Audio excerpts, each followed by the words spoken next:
अल्हम्दुलिल्लाह वहदहु वस्सलातु वस्सलामु अला मन ला नबिय्य बअदा।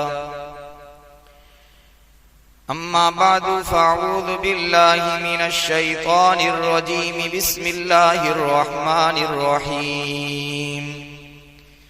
वमा तफ़अलू मिन खैरिन फ़इन्नल्लाह बिही अलीम।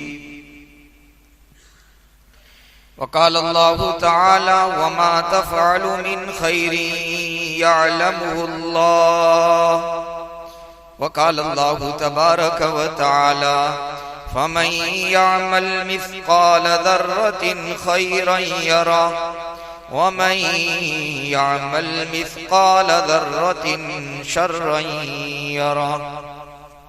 वअन अबी ज़र्र जुंदुब बिन जुनादह रज़ियल्लाहु तआला अन्हु क़ाल क़ुल्तु या रसूलल्लाह अय्युल अअमालि अफ़ज़ल क़ाल अल ईमानु बिल्लाहि वल जिहादु फ़ी सबीलिल्लाह इला आखिरिल हदीस औ कमा क़ाल रसूलुल्लाह सल्लल्लाहु अलैहि वसल्लम।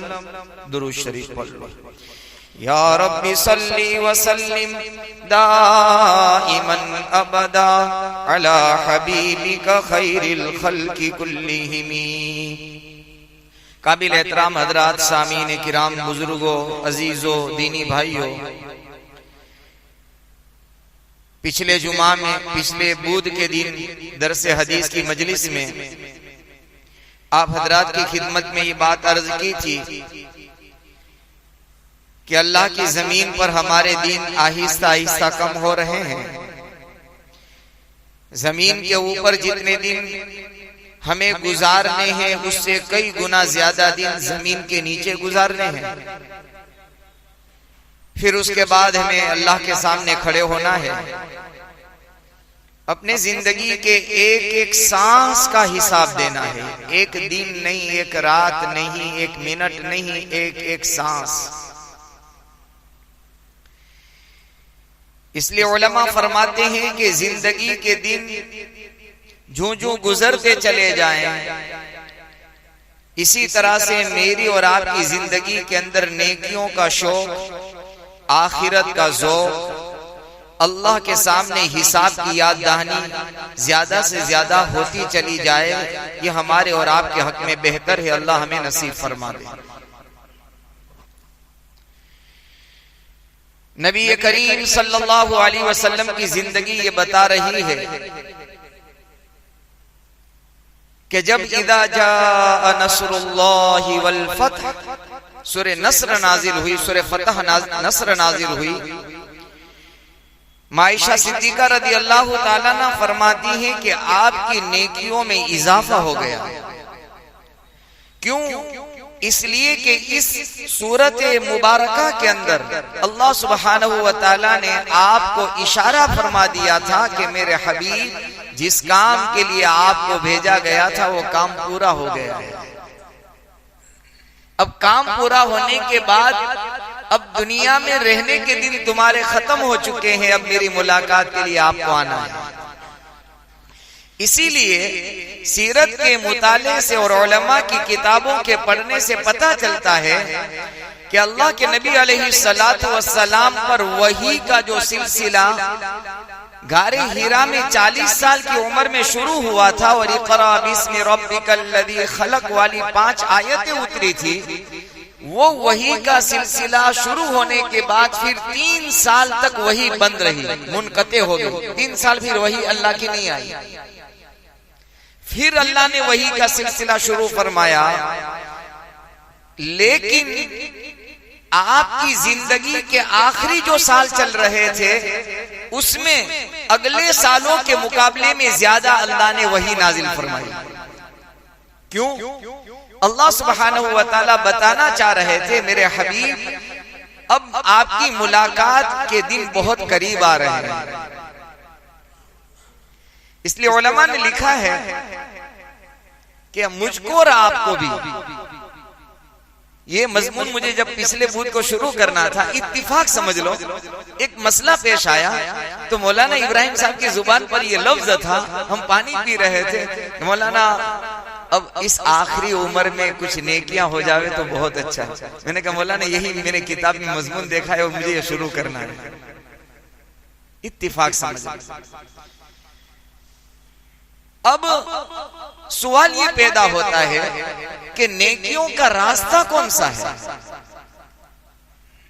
हम बहुत ज्यादा जहालत में कहें, लाइल्मी में कहें, गफलत में कहें, नॉलेज न होने की वजह कहें, इल्म की कमी कहें, हमने ये समझ लिया है कि हमने नमाज पढ़ी, रोजा रखा, ज़कात दी, सदकात किए, खैरात किए, यही चंद चीजें इबादतें हैं। हम आम तौर पर ये समझते हैं, यानी अल्लाह को राजी करने और अल्लाह तक पहुंचने के यही हमने चंद रास्ते समझे हैं आज तक। सूफिया किराम, अल्लाह के औलिया का एक मशहूर मकौला है, क्या फरमाया? तुरुकुल वसूल इलल्लाहि तआला बिअददी अनफासिल खलाइक। अल्लाह के औलिया यूं फरमाते हैं कि अल्लाह तक पहुंचने के रास्ते कितने हैं?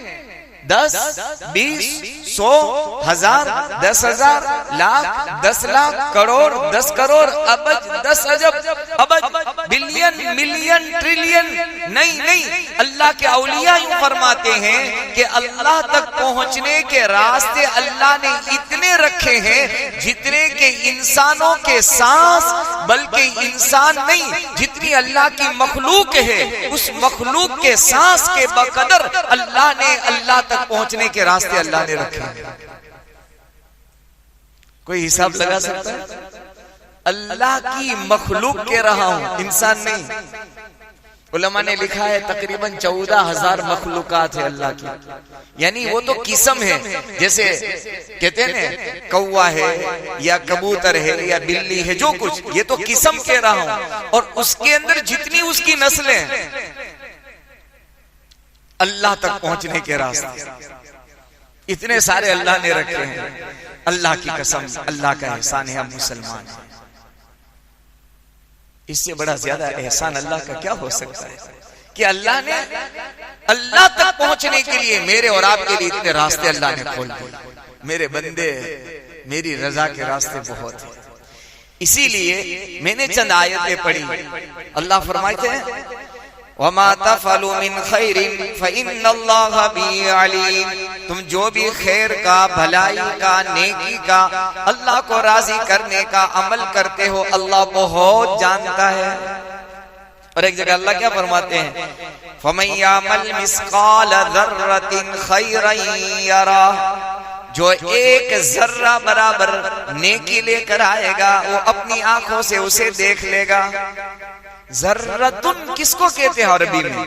जर्रतुन। उलमा ने लिखा है चूंटी होती है ना, कीड़ी, एक कीड़ी की किस्म ऐसी होती है जिसमें पीला और काला रंग होता है, इतनी बारीक कि बाज़ मर्तबा वो नजर भी नहीं आती है, लेकिन रोटी में, किसी मीठी चीज में ऐसे घुस जाती है कि निकालना मुश्किल होता है, इतनी बारीक होती है, उसको कहते हैं जर्रा।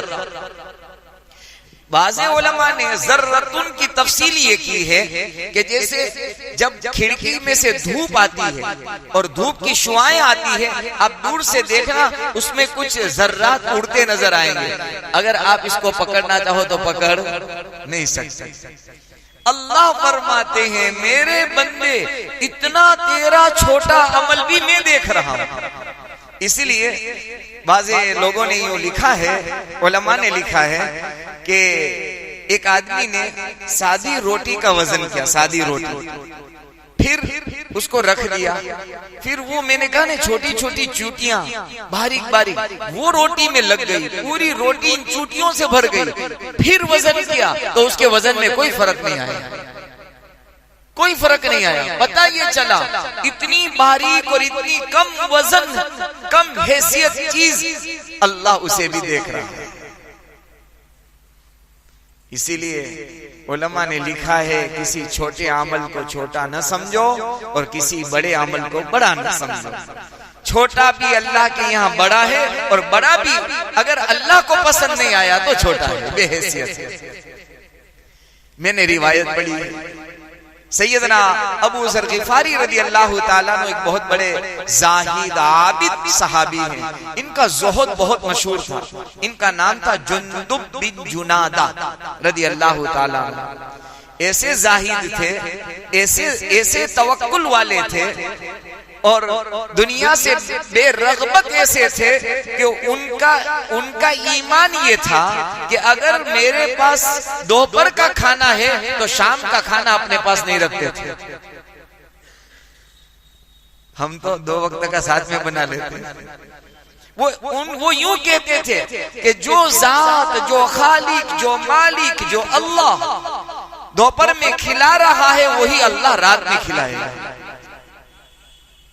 जिसने सुबह मुझे रोटी दी वो मुझे दोपहर में देगा, और जिसने दोपहर में मेरे दस्तरखान पर रोटी रखी वो अल्लाह शाम में भी मेरे दस्तरखान पर रोटी रखेगा। ऐसा तवक्कुल था। बल्कि उनका नजरिया तो ये था कि जरूरत से ज्यादा 1 पैसा अपने पास रखना वो उसको मायूब समझते थे। ये तवक्कुल के खिलाफ समझते थे कि ये तवक्कुल के खिलाफ, अल्लाह पर भरोसा नहीं है। वो यूं कहते थे कि अल्लाह पर भरोसा नहीं है तुझे। बहरहाल वो अबू ज़र ग़िफ़ारी रज़ी अल्लाह ताला अन्हु, जुंदुब बिन जुनादा उनका नाम है, वो फरमाते हैं मैंने एक मर्तबा नबी करीम सल्लल्लाहु अलैहि वसल्लम से सवाल किया, दरियाफ्त किया, पूछा अय्युल अमाली अफजल, अल्लाह के नबी सबसे अफजल अमल कौन सा? अल्लाह के नबी सल्लल्लाहु अलैहि वसल्लम ने जवाब दिया, अल ईमानु बिल्लाह वल जिहादु फी सबीलिल्लाह। 2 बातें फरमाई, ईमान लाना अल्लाह की जात पर, और अल्लाह के रास्ते में अल्लाह के दुश्मनों से जंग लड़ना। एलाए कलीमतुल्लाह, अल्लाह का कलमा बुलंद हो जावे, अल्लाह की बात दुनिया में चलने लगे और अल्लाह को सब तस्लीम करे, उसके लिए अल्लाह के दुश्मनों से लड़ना। अल ईमान बिल्लाह, ईमान लाना, और फिर इस ईमान को दुनिया में पहुंचाने के लिए अल्लाह के दुश्मनों से जंग करना। ये 2 अमल बहुत बड़े हैं। आप कहेंगे यार ये तो ईमान तो अपने पास है, सबसे अफजल अमल तो है। ये हमारा मौरूसी वारसागत ईमान है। कौन सा है भाई? बाप मुसलमान थे तो हम मुसलमान, दादा मुसलमान थे तो बाप मुसलमान, पर दादा मुसलमान थे तो दादा मुसलमान। वरना ईमान की हकीकत उलमा ने लिखा है, सबसे अफजल अमल ईमान को क्यों कहा? इसलिए कि ईमान में बहुत ज्यादा मशक्कत है। जिस अमल में बहुत ज्यादा मशक्कत हो, बहुत ज्यादा मुजाहदा हो, बहुत ज्यादा तकलीफ हो, वो अमल अल्लाह के यहाँ सबसे अफजल है। आप कहेंगे ईमान में तो कोई मुजाहदा नहीं है, कोई मशक्कत नहीं, कोई तकलीफ नहीं, आपके लिए नहीं, मेरे लिए नहीं। क्यों? इसलिए कि माँ की गोद में मिला है। जो न्यू मुस्लिम होते हैं, दूसरे मजहब को छोड़कर इस्लाम के दामन में पनाह लेते हैं, उन्हें पूछ लेना, उनसे मालूम कर लेना, उनके दिल पर हाथ रखकर ये पूछना कि ईमान कितनी बड़ी माया है और कितनी बड़ी दौलत है। बल्कि ये मैं अर्ज करूंगा कि ये अनमोल दौलत है, अनमोल, जिसकी कोई कीमत नहीं लगा सकता, जिसका कोई मोल नहीं है दुनिया में। ये अनमोल कीमत है, अनमोल चीज है और अनमोल नेमत है अल्लाह की। हमारे लिए बहुत आसान है मस्जिद में आकर सजदे करके चले जाना, उनके लिए लोहे के चने चबाने के मुतरादिफ। हमारे लिए रमजान में रोजे रखना बहुत आसान है। जो न्यू मुस्लिम होते हैं उनके लिए बड़े मुजाहिदे हैं। एक मर्तबा शायद मैंने सुनाया आपको कि सूरत एक प्रोग्राम में गया था। ये सारा प्रोग्राम था बिरादरान वतन हिंदू भाइयों को इस्लाम का पैगाम समझाने का, कि इस्लाम क्या है, प्रोफेट मोहम्मद सल्लल्लाहु अलैहि वसल्लम कौन है, उनकी सीरत, उनकी जिंदगी क्या है। वह एक खातून आई और उसने इस्लाम को अपनाया था, तो वो अपनी जिंदगी का हाल यूं सुना रही थी कि मैंने ऐसे हाल में रोजे रखे हैं कि रोजे रखकर मैं चक्कर खाकर गिर जाती थी। एक खजूर से मैं रोजा रखती थी, उसके अलावा मैं किसको जगाऊं, किसको उठाऊं, किसको कहूं? माँ बाप भाई बहन सारा घर इस्लाम से दूर था, मैं झुककर मुसलमान हुई। रमजान आया, रोजा रखूं तो कैसे रखूं?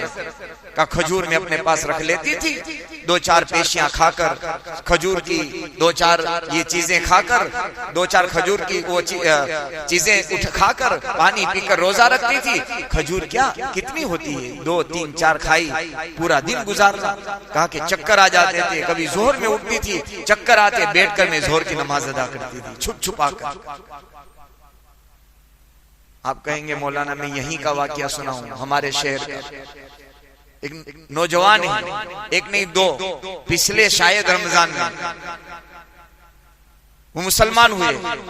रमजान आया, उनको यहाँ दिन गुजारने थे। रमजान आया, रोजा रखना है हमको, तो हमने कहा कि ढाल वाली मस्जिद के अंदर सेहरी का इंतजाम है, हम तो अपने दस्तरखान पर अच्छे से अच्छा खाना खाते हैं, हमको रोजा रखना था। ये कोई मामूली बात नहीं है। हमने कहा इस रास्ते से सीधे सीधे चले जाओ और वहां दाहिने हाथ पर जो मस्जिद आती है उस मस्जिद के अंदर इंतजाम है, तो कि इस रास्ते में बहुत सारे हमारे जानने वाले गुजरते हैं, कभी कभी हमें देख लेंगे तो बड़ा मसला हमारे लिए हो जाएगा। उन्होंने कहा कोई गली वाला रास्ता ऐसा बताओ कि पिछली गली से हम मस्जिद में पहुंच सके। यह है ईमान की कदर, यह है रोजों की कदर। गली कुचों के अंदर से जाकर वो मस्जिद में इंटर होते थे, इन गली कुचों के रास्तों से बाहर आते थे और सेहरी करके वो रोजा रखते थे। तो बताना ये चाहता हूं, नबी करीम सल्लल्लाहु अलैहि वसल्लम ने फरमाया अय्युल आमाल अफजल, सबसे अफजल अमल तल ईमानु बिल्लाह, अल ईमानु बिल्लाह, अल्लाह पर ईमान लाना। बड़ी मशक्कतें हैं उसमें, बड़ी तकलीफें हैं। जो मुसलमान होते हैं उनसे पूछना, सारी बिरादरी माँ बाप सबसे कट जाते हैं, वो अपने माँ बाप की मुलाकात और उससे बात करने के लिए तरसते हैं।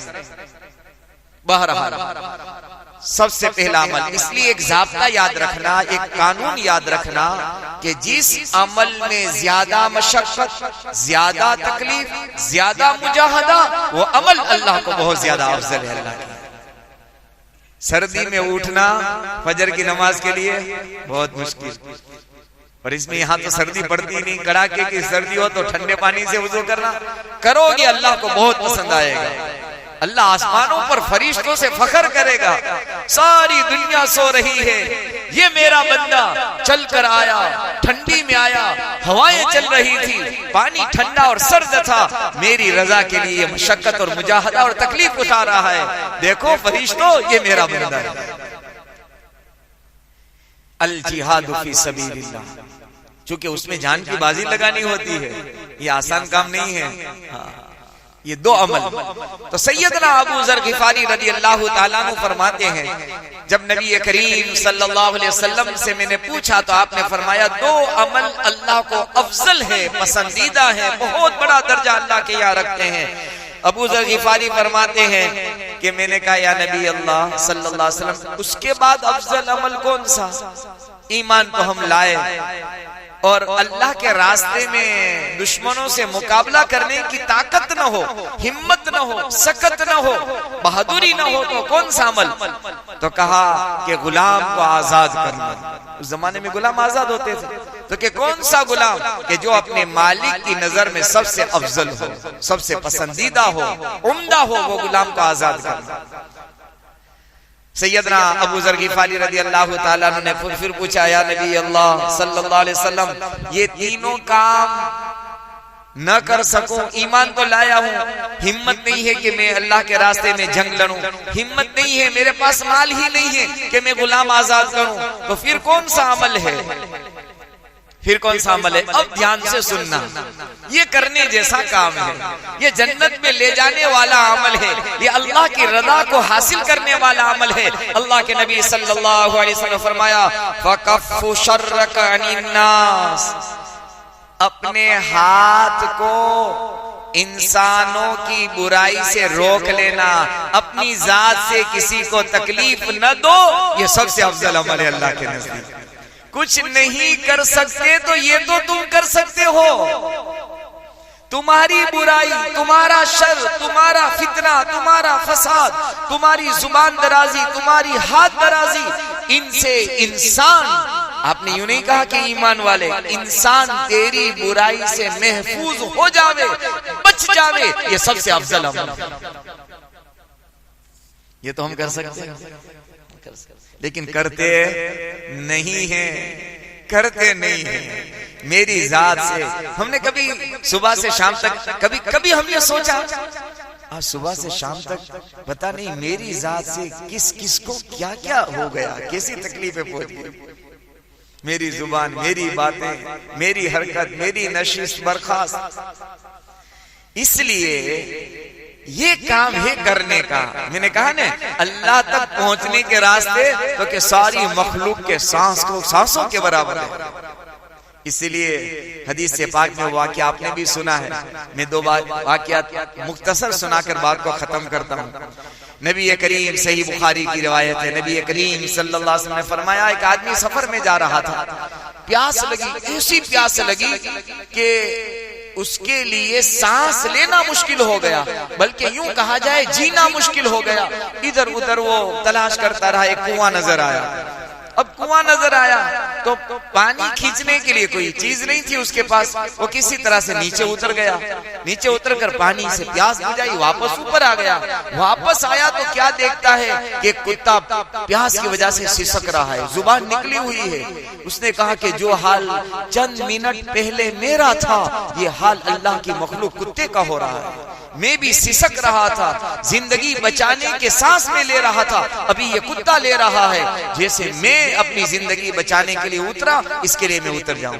नीचे उतरा, मोजे से पानी लिया, उसको पिलाया। अल्लाह के नबी मोहम्मद रसूलुल्लाह सल्लल्लाहु अलैहि वसल्लम फरमाते हैं अल्लाह ने मगफिरत फरमा दी और जन्नत में अल्लाह ने पहुंचा दिया। यही इसी तरह का एक वाकया सही है इनके अंदर, सही बुखारी, सही मुस्लिम के अंदर ये है। वो एक औरत का है जो जानिया थी, फाहिशा थी, गलत काम अपनी जिंदगी के अंदर करती थी। उसने ये अमल किया, नबी करीम सल्लल्लाहु अलैहि वसल्लम फरमाते हैं सारे गुनाह अल्लाह ने माफ कर दिए और जन्नत में मैंने उसको देखा।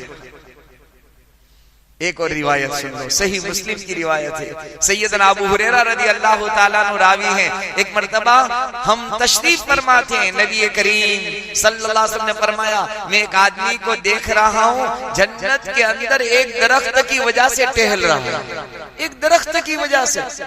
सारी नमाजें रोजे सब एक तरफ, एक दरख्त की वजह से। तो क्या था? तो फरमाया कि एक दरख्त रास्ते के बीच में ऐसा रुकावट बना हुआ, जिसको नड़तर रूप कहते हैं, रुकावट बना हुआ था, आने जाने वालों को तकलीफ हो रही थी। उसने उसको काट कर किनारे और साइड में लगा दिया। मैं देख रहा हूं कि वो आदमी इस अमल की वजह से जन्नत में टहल रहा है।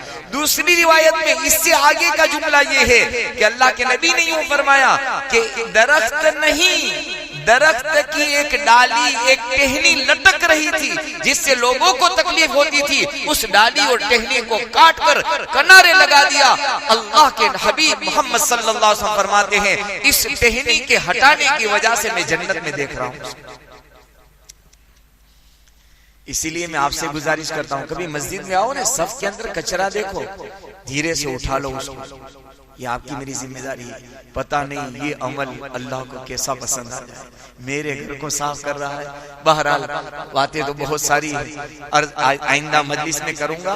उन्वान ये है हमारा, खैर के भलाई के नेकी के रास्ते बहुत है, खैर के भलाई के नेकी के रास्ते बहुत है। इसीलिए किसी छोटी नेकी को छोटा मत समझना। वो छोटी नेकी मेरी और आपकी मगफिरत और जन्नत का जरिया बन सकती है। अल्लाह ताला में नेक काम करने की तौफीक अता फरमाए, नेकी वाले रास्ते पर चलना अल्लाह हमारे लिए आसान फरमाए। आमीन। व आखिरु दावाना अनिल हम्दुलिल्लाहि रब्बिल आलमीन। सुब्हानल्लाहि व बिहम्दिही, सुब्हानकल्लाहुम्मा व बिहम्दिका, नशहदु अल्ला इलाहा इल्ला अंता, नस्तगफिरुका व नतूबु इलैक। सुब्हान रब्बिका रब्बिल इज्जति अम्मा यसिफून व सलामुन अलल मुरसलीन वल्हम्दुलिल्लाहि रब्बिल आलमीन बिरहमतिका या अरहमर राहिमीन।